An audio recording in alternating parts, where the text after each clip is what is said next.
Jessie, and I'm here to talk tonight about Rogers' adoption curve.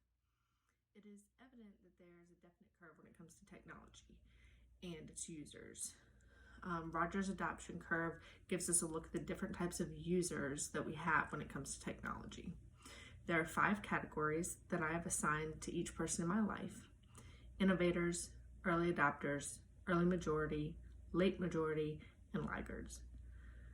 I will share who I have assigned to each category, and I'll explain how the differences in adoption category affect my communication with each individual, how each individual operates in and responds to our tech-centric world, why I place each individual in the respective category, and if I could, what I would change about my category. How do my differences in adoption category affect my communication with each individual? So first I'll tell you who I put in each category. For innovators, I put my son Zeke, who is 12. For early adopters, I put myself. For early majority, I put my mom, who is 62. For late majority, I put my Uncle Andy, who is 76. And for laggards, I put my granny, who is 82. So how do the differences in the adoption category affect my communication with each individual?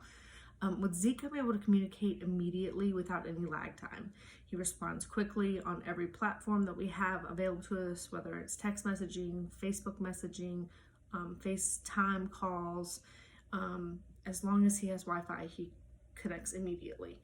My mom is slower to answer and usually takes time to message me back, but she always responds and usually responds to Facebook posts and things of that nature. My Uncle Andy and I play phone tag for days. He has no access to Facebook and will never email anything. My granny, she's the hardest to get a hold of. She has no access to anything online or text messaging. She doesn't even have voicemail on her cell phone. So I have to rely on her answering machine on her home phone in order to get a message to her. How does each individual, including myself, operate and respond in our tech-centric world? Zeke's on it. He's not allowed to be on social media because of his age, but if he could be, he would be. He responds immediately and is always available as long as he has that Wi-Fi access. I'm learning to be active on different social media platforms and have access to almost all of them. I choose to be as updated as possible because of my kids, and I want to be as educated as possible so that I know what my kids have access to. My mom is on Facebook and Instagram.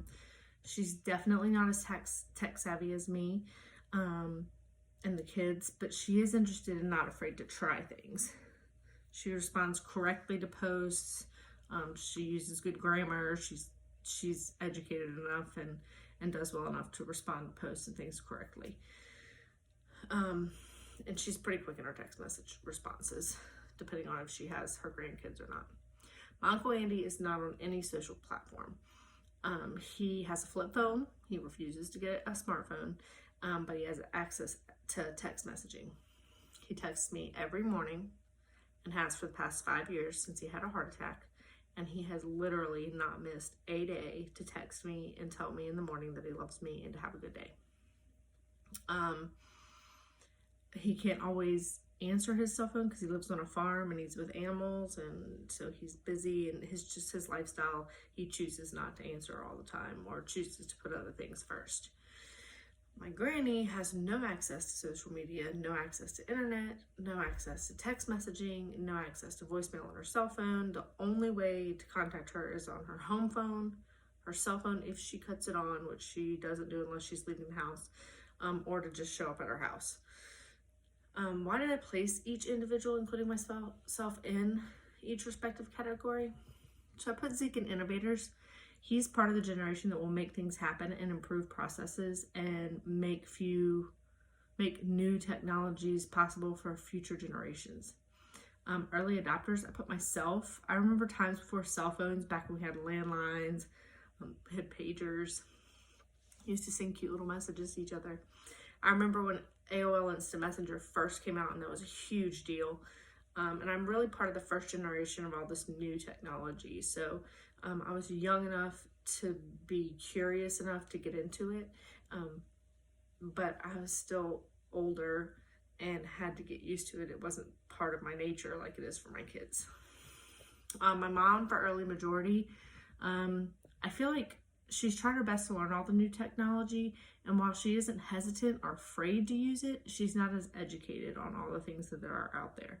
So she's part of that earlier majority that she was young when it came out still. So she's moved along with technology, but she's still not as quick as my generation. The late majority, I definitely think my Uncle Andy is a late bloomer. He hates a computer. He doesn't want anything to do with social media. He fears what he doesn't understand and chooses to stay away from it all. He's comfortable and with very select few types of technology, and he doesn't care to learn anymore. Laggards, Granny. She's a lost cause. She has a cell phone for her protection in case she were to have an emergency while she's away from her house. But she wants absolutely nothing to do with technology or what it has to offer. She does not want a computer in her home. She does not want Wi-Fi access in her home or internet access in her home.